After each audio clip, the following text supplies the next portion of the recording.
Well, I'm delighted to say that joining me on the Godcast today is Spider Stacy, who will be very well known to fans of the Pogues. He is an exceptional musician, player of the tin whistle, and occasional singer for the Pogues as well. So, Spider, it's absolutely fabulous to get you on the Godcast. How are you? Oh, very well, thanks. Yeah, very well, thank you. Where in the world are you, Spider? I'm in London right now, in Finsbury Park. Okay. Is London a good place to live at this during the pandemic, or has it been a pain?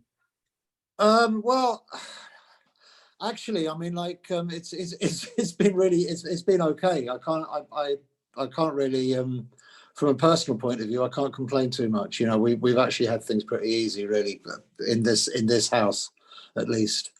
And I mean, I can't really think of, you know, I love London.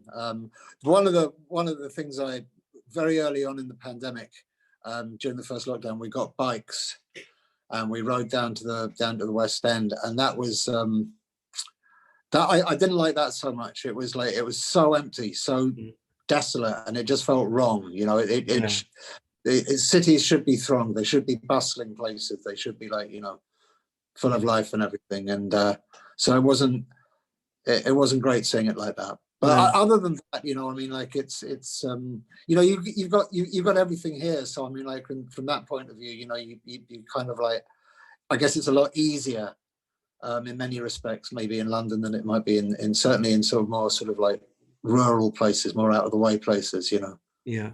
Spider, I mean, I know you've been in the music game a long time, but are people still taken by surprise that you're not Irish? Do you still find that? Yeah, actually, it does happen. I mean, like, we never sort of, it's kind of always been the case, though. It's something that we've kind of got used to, I guess, you know. You know, we never, obviously, you know, never tried to sort of pretend that we were Irish. It was always very clear that we were sort of a mixed bag. I think, you know, always more of a London band, really, than anything else. Yeah.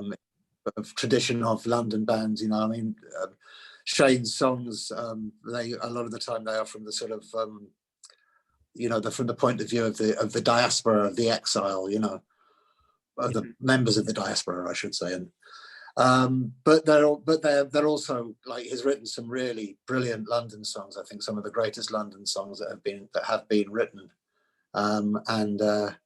So yeah. Yeah, and you know, you grew up in Eastbourne, Spider, not. No, I was born in Eastbourne. But you were born in Eastbourne, yeah. Yeah, I grew up in London. Okay, and I lived in London since I was 8, and we moved around a bit. Okay, yeah, and how young were you when you kind of discovered music? Because I remember thinking about my own. I was thinking about this. You know, I was kind of high school. It was kind of madness. I was probably about 11. The back end of the Jam. Can you remember kind of your first kind of initiation into enjoying music? I mean, I think it's a funny question, that, because I was asked that recently, actually, in another podcast, and I sort of went right back, and I sort of basically, the answer I gave was, like, the first time I heard anything that was like a sort of, you know, a pop song, which would have been, like, when I was about 4 or 5, and hearing, like, hearing the Beatles, "She Loves You," I think it was, in point of fact, on the radio in Eastbourne. But I wouldn't say, I couldn't really say, oh, then and it was from that moment on, you know. I mean, it was just that's just a memory that's kind of stuck with me. But I think, in terms of, like, really sort of having my eyes and ears and everything else opened, I think there was some really sort of, like, I think discovering Jimi Hendrix when I was about sort of 9 or 10 years old was a real big deal. And sort of when I sort of, you know, when I discovered bands like I stumbled across the Velvet Underground on the back of a record review I read in an old British rock magazine called Cream, not the double E Cream, that's the American one, but there was a British version spelt the normal way. And they had a review of the Velvet Underground's Live at Max's Kansas City album, and I think it was either Nick Kent or Charles Shaw Murray, or one of those old school rock journalists, and he was just the review was basically the whichever one of them it was writing it. It's kind of like harking back to listening to the first Velvet Underground album. It's some grimy sort of basement flat somewhere in like Warwick Avenue or somewhere, you know, with a sort of 2-bar electric fire.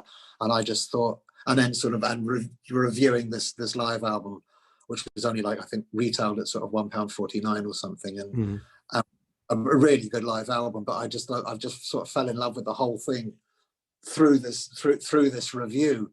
Yeah. I think, you know, like the music press in those days could certainly do that. They had you had people who could really write, and you know, there's many records I bought on the strength just purely of what somebody else had said about them. Or, were you a big collector of vinyl? Were you one of these kids that went out and just spent all your pocket money on vinyl or not? Not especially. I mean, I did when punk happened, much more so. But before that, no. I was given a bunch of my sister, who's 8 years older than me, when her and her husband to be, when they sort of left the country to go off on the sort of hippie trail to Nepal.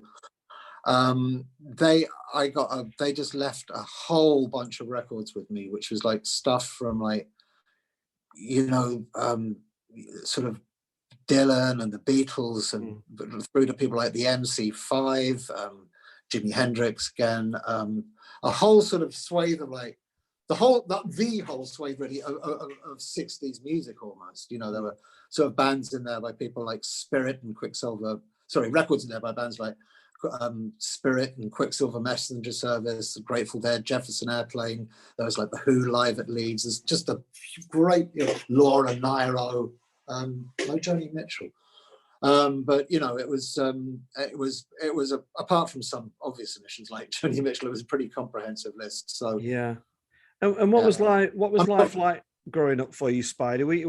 I was, you know, I don't want to make this too religious, but were you in a religious family, or was there any spirituality going on, or was it, or not? No. I mean, not a sort of. My mum and dad would have been like, you know, would have both said, "Oh yeah, you know, we're Christians, we're C of E," or yeah, C of E. But there was no sort of like that. That would have been really as far as it went. It was a purely sort of nominal thing. Yeah. And I was reading that you were expelled from high school. And I was wondering about that rebellious stage. I mean, all teenagers, or most teenagers, go through it. Was that kind of intentional? Were you intent on causing havoc, you know, or was it just the victim of circumstances? What was it?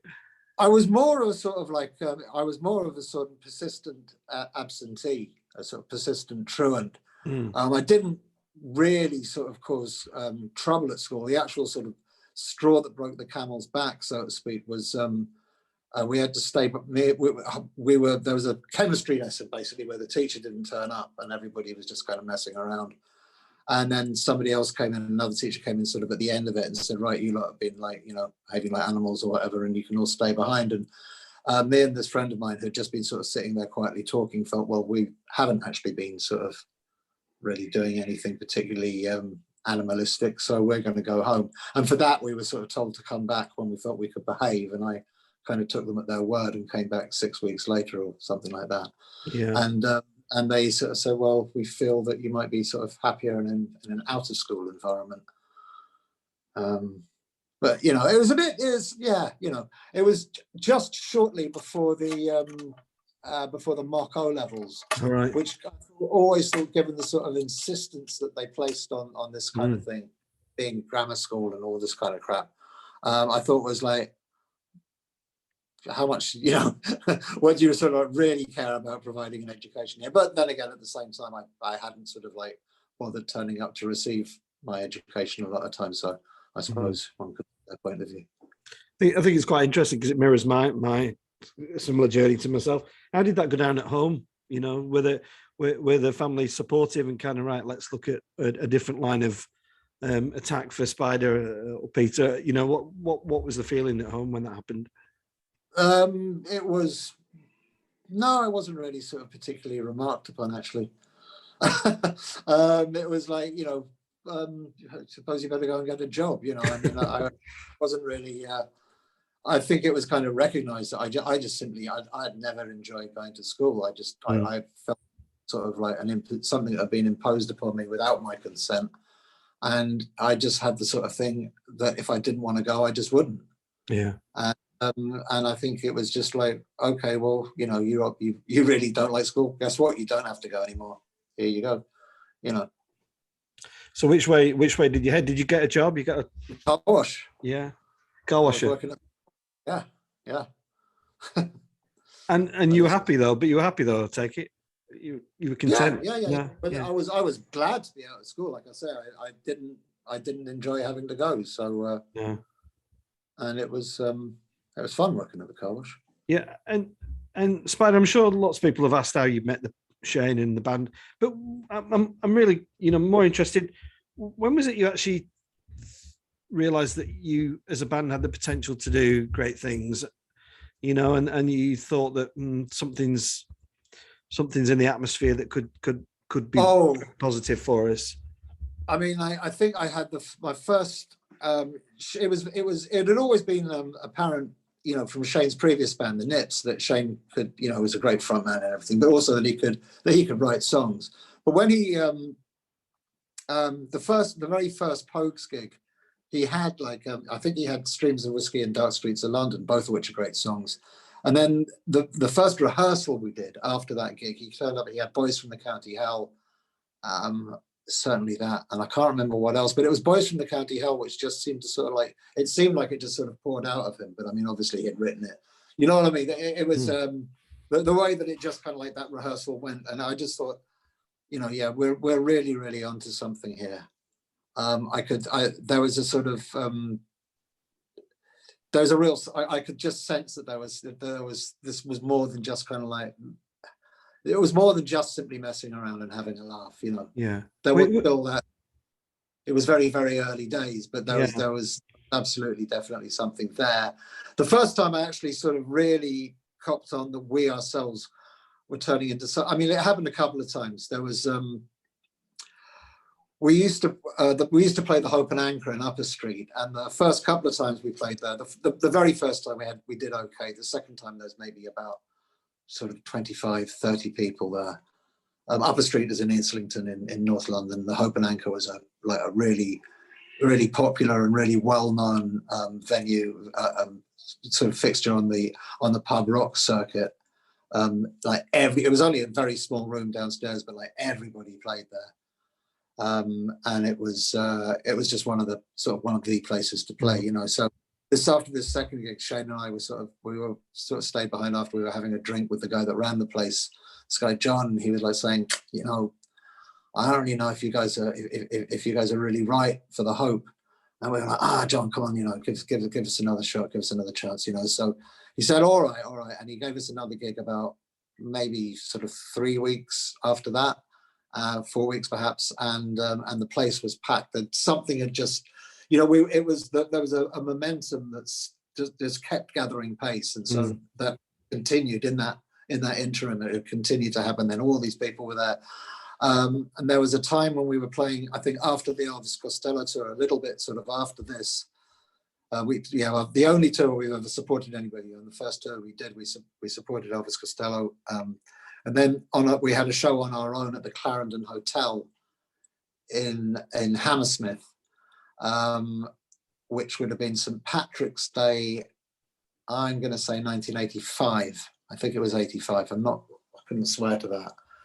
And Shane and I went up Dowling Road to do some photos in a park or something like that.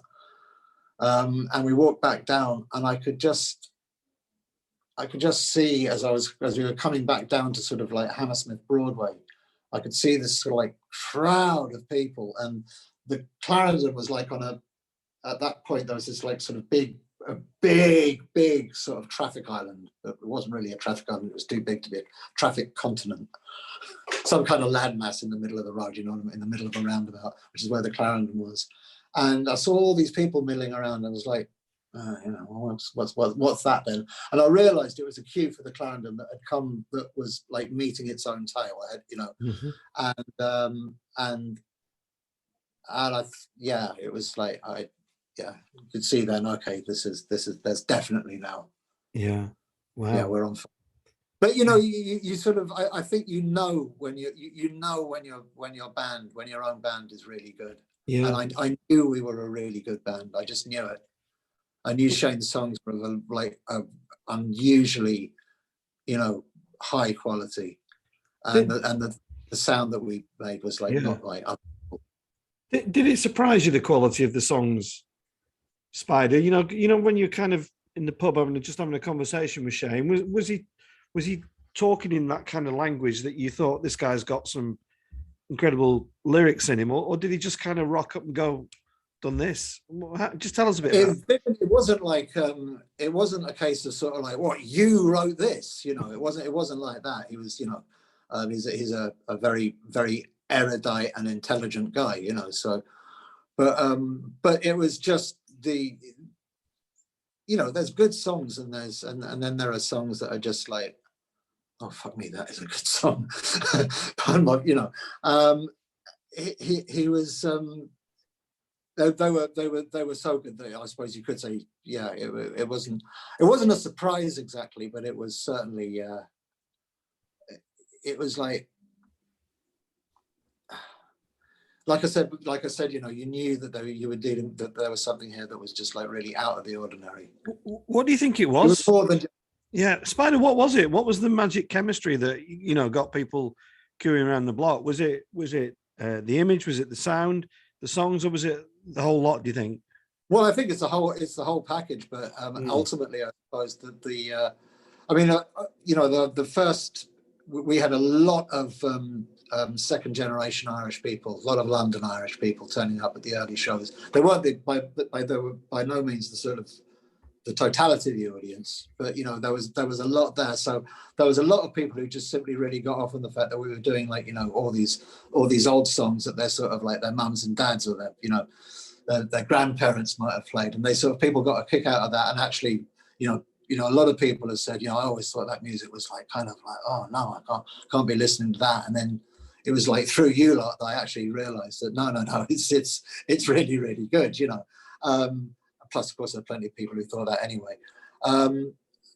I just think the whole city, we were always like a really, really good night out.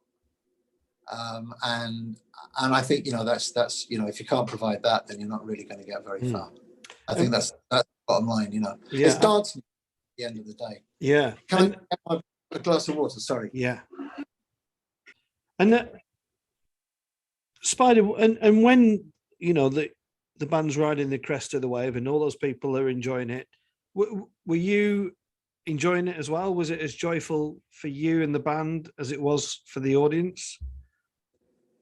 I always really enjoyed touring, you know, playing live. I wasn't the one who had to sort of stand up in front of all those people and sing. And I think it is very different, having done it as a singer as well. I kind of understand that it's kind of harder, and especially I think when you know, for songs that you've written yourself, that you've probably put quite a lot of yourself into, maybe it can be quite hard. But also just simply, what I'm trying to say is I always really enjoyed it, but we worked too hard. We did too much, and there was a period between, I think, 80, from when Fall from Grace was released. We did something like 285 shows in a calendar year, which is just mad, really. You know, we just did not stop to take a bit of time off ever, and which is, you know, ultimately what led to Shane kind of, I guess, really burning, you know, just becoming disenchanted and sort of burning himself out almost, you know. And I do actually completely sympathise with that. I think, you know, if we'd when you get to that sort of point in 1990 when we sacked him, what we really should have done, if we'd sort of if we'd been sort of thinking clearly about it, we would have done, would have been to say, right, okay, let's just take a 6 months or a year off, you know, and recalibrate, recharge. And Spider, if I can ask you about that, I spoke to a few guys. I spoke to Rick Witter from Shed 7, who talked about their band breaking up. And I just wonder how that was for you, that period after that, after the kind of you've been riding this high, you've done all these gigs, and all of a sudden it's over with Shane as the front man. Was that a difficult time for you? Well, it would have been much worse if we hadn't sort of been able to replace him with Joe Strummer, which just like, from my own point of view, was just this kind of like ridiculous sort of teenage fantasy come true, I mean. So I was like, oh well, I mean, like, you win some, you lose some, which I think is how quite a lot of the sort of like the audiences kind of felt as well. I mean, Joe enabled us to keep going. I think it might possibly have been, you could say maybe it would have been better if we'd stopped when Joe decided to carry on doing what he was doing on his own, but we got another 2 albums out and lasted until '96. By the end of that, it was really so apparent that it was, that dog that particular dog had its day. No, that's not quite what I'm. It had its day, and its day was a long time ago. Yeah. Yeah. So, Spider, you were. I'm just thinking. I went to see Rick Butler from the Jam talk about the breakup of the Jam, and I find it quite moving and sad actually that these young guys who started out as best friends had enormous success, and then it all ended through Paul Weller's choice. They've never really kind of got back and celebrated the success. Is that something you've been able to do with Shane? What's your relationship with him today? Well, actually, I mean, I haven't actually seen Shane for a bit, but I mean, like, it's everybody gets on fine. But we had that whole period of the reunion, which was actually went on for longer than the band did in its original form. Yeah. By sort of 3 or 4 years. Yeah.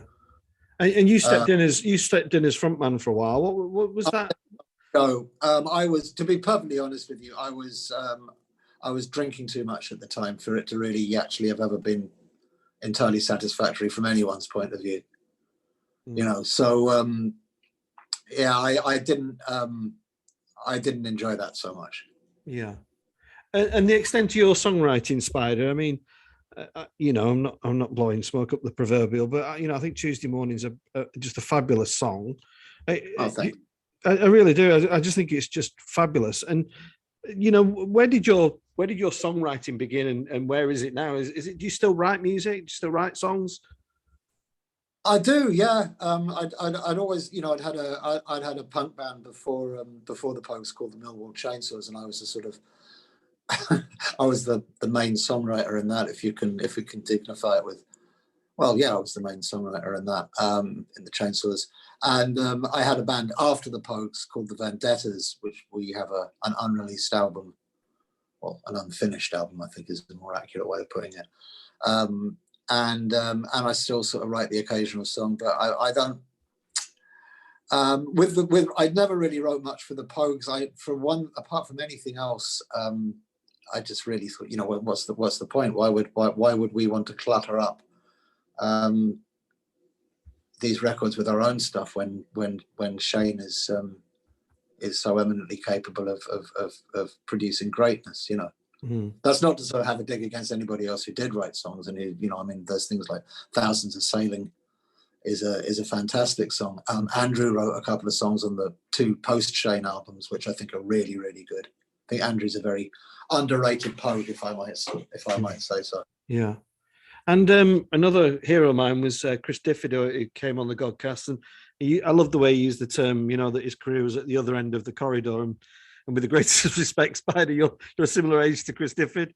What's your kind of reflection of the life that the Pogues have given you? Is it one of immense pride and joy? What is it? It is actually. I'm very proud of the Pogues. I'm very sort of. I'm very, I think I'm very lucky that it's sort of like it was something that I kind of fell into almost. Really. Well, I suppose, is that true? The sort of stage seemed to set itself, actually. as far as that's concerned. I guess though, being in the right place at the right time, but being in several, being in the right place at the right time several times. If you see what I mean? Yeah, I was looking. I couldn't actually find an awful lot, but how the Pogues were received in America. What's the kind of feeling and sentiment towards the Pogues out there? If you could just share that with us. The Irish Americans love us, as you can imagine. But I mean, we were never like huge in the States, but we achieved what I could say, like cult status, certainly. Again, with the reunions when we went back to America, we got really, really, it was a good turnout. We played big places with great crowds. Yeah. And could you just share us a few memories of Kirsty MacColl? I mean, I just think, I was growing up when Kirsty was putting out music, and she put out New England, which I think was a Billy Bragg song, I think. But yes, I just adored it and adored her voice. Just tell us a bit about Kirsty. What was she like as an artist to work with? Kirsty was great. Kirsty was just one of those people that really just can only ever add to anything that could only ever add to anything that she was involved with. I knew Kirsty quite well, and Kirsty was just brilliant in every respect, really.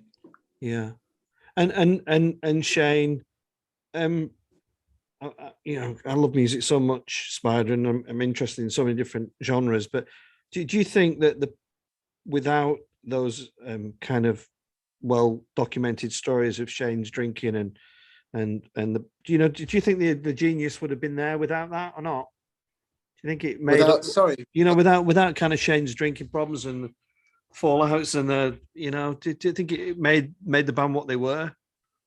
I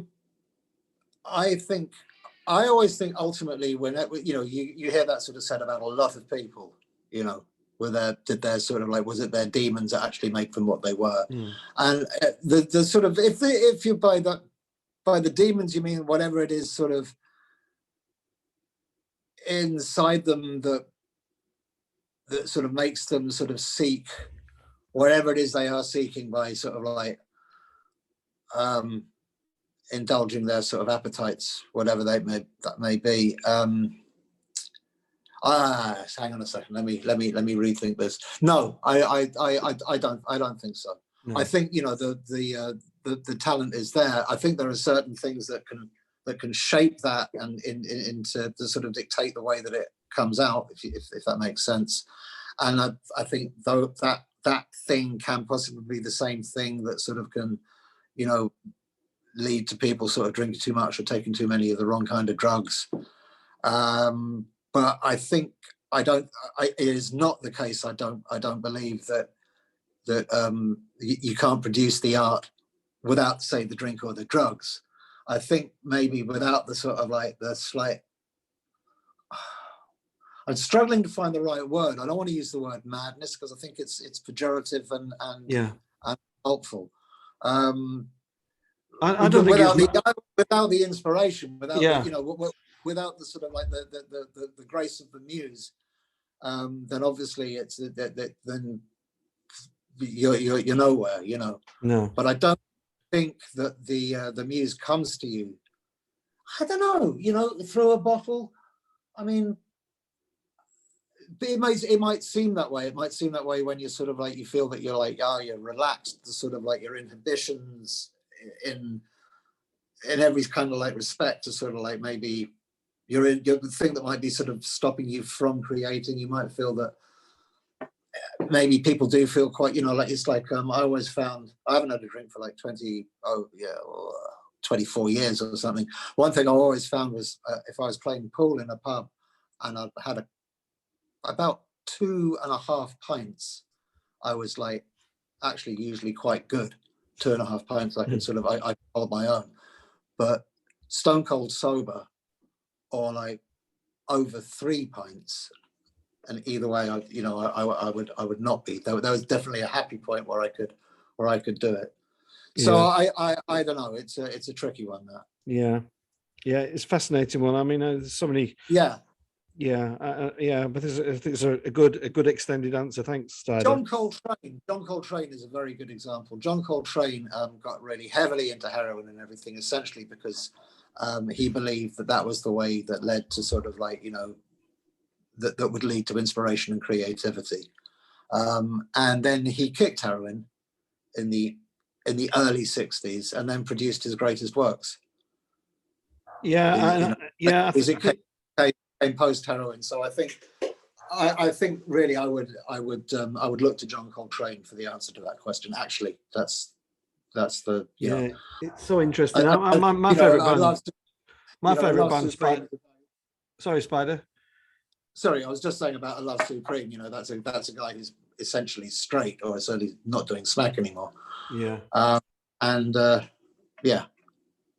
Yeah, I was my favorite band, the Depeche Mode, who had all sorts of turmoil. But you know, they all kind of went off the rails. But I just always felt that their best music came when they were in that state, really, and that's why I asked the question, I think. And it, a lot of it's to do with age as well, I think. And that again is very much down to the individual, you know, not how old they are, but where your head's at, I guess, really, actually, is probably more to the point. Yeah. And we could talk about that all night long. Well, I love it. I just love all the psychology music and stuff. And this song, Fairy Tale of New York, Spider, must have been asked so many times, but is it an Achilles heel for you? Or is it something to be celebrated? What you mean with the all the recent stuff? Well, just it's ongoing kind of success. It's kind of, you know, it's perennial kind of coming out and people loving it. Fairy Tale New York it kind of has it's taken on an entire life of its own. I think it no longer belongs. It hasn't belonged to the Pogues for a long time now, because of its becoming what it is. You know, it's so it's, you know, when we apart from the sort of like a realization that, you know, it's coming up to Christmas, you know, and if we were touring, okay, we have to do Fairy Tale. Other than that, it's it has a complete life of its own. Yeah, and in terms of songs and songs and live performances, Spider, I mean, you said you've played hundreds and hundreds of gigs, but are there any that kind of stand out in your mind as kind of just events and moments in time that you'll remember forever? Yes. Can you share a few with us? Well, I mean, like the one that immediately springs to mind is the first time we played the Barrowlands in Glasgow.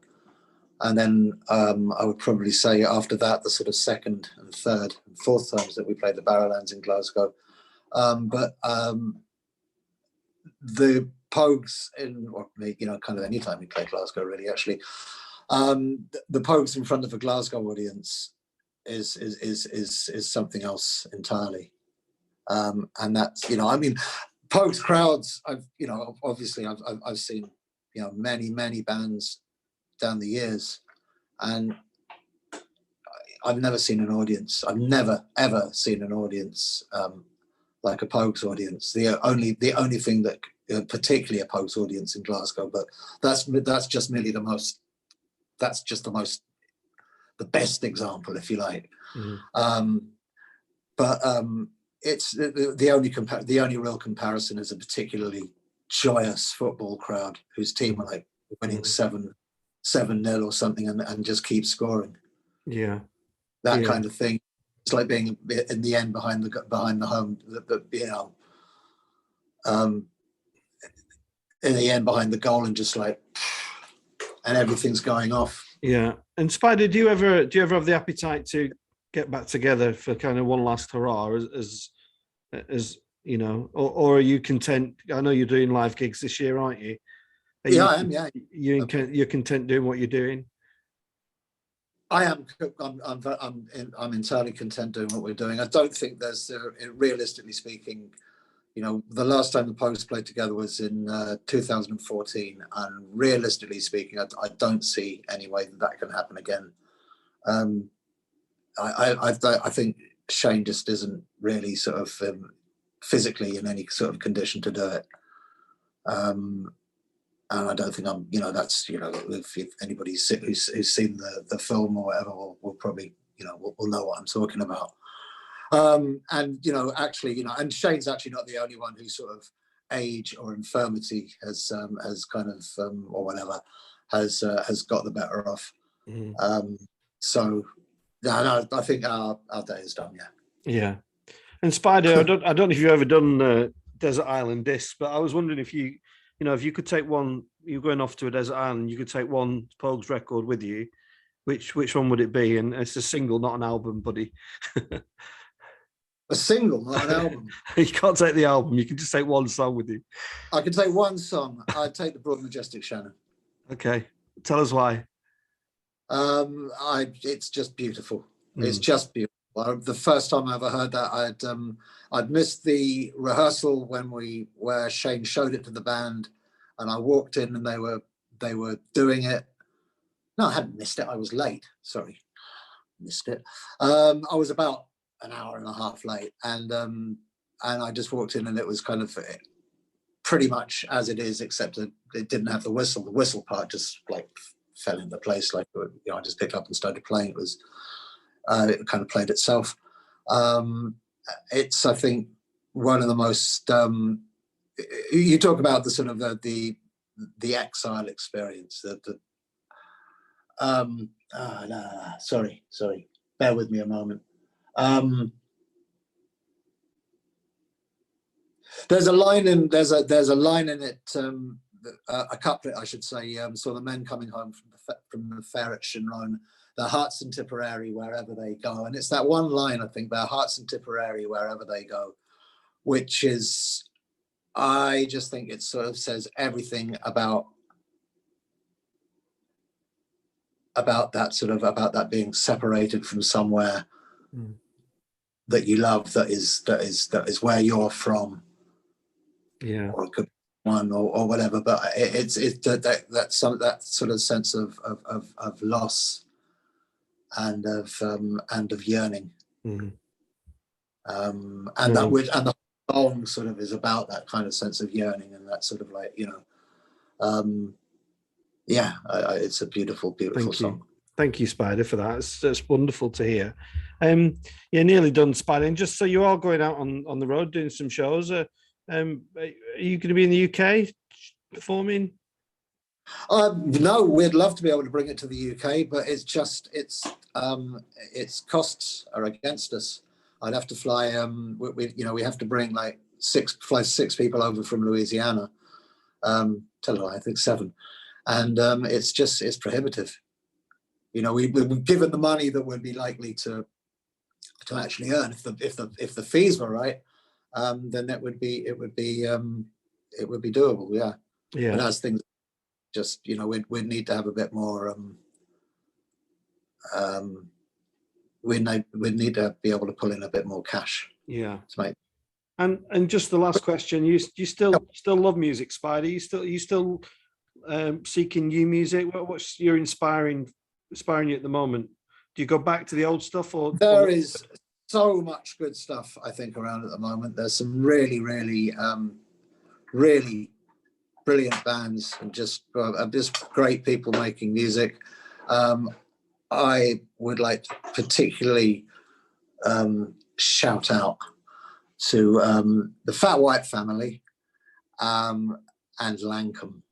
Okay. Especially the Fat White Family, actually, but yeah, Lankum and John Francis Flynn. Okay. More Mother, Lisa O'Neill, More Mother again. Christ, my mind has gone blank. It's all right. I think it's great though. I mean, I went to Tramlines Festival in Leeds last year and purposely set out looking at some young bands, and you're absolutely right, Spider. Some fantastic young musicians out there, and they're working in a difficult environment. They don't make money like they did back in your day. And no, absolutely not.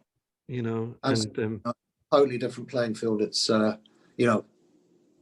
we really had it. We were very lucky to be, to be starting a band at that time was probably the best time ever to really be, to be starting out. Yeah, possibly the 60s, but no, I think the early 80s, late 70s, early 80s were, you could get away with murder. literally. People would pay you. Spider, I've loved chatting to you. Yes. I just love music, and it's been a real privilege to talk to you about just such an iconic career in music. And we just send our love from Lancashire. And if you do get some dates in the UK, I'll be first on the list, definitely, to come and see you. Love to come and see you. So we send our love, Spider, from Lancashire. All the best to you, and thanks again. All the best to you in Lancashire. Cheers now. Take care. God bless.